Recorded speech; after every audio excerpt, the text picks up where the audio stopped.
สาธุเด้อคลิปนี้ได้ขึ้นอยู่หน้าโทรศัพท์ของผู้ใด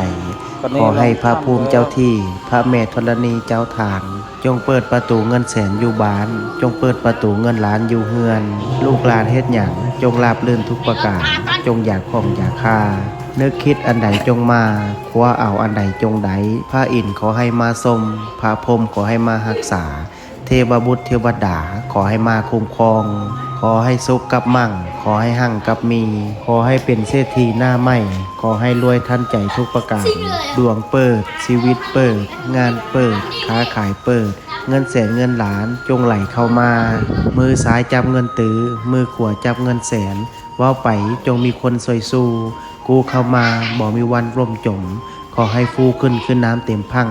มั่งมีคือเศรษฐีทั้งหลายนอนไซนอนใจอูอาอูอังนะโมพุทธายะท่านใดที่ได้ร่วมพิมพ์สาธุกดแชร์ออกไปแล้วขอให้สิ่งที่เว้ามาจงเกิด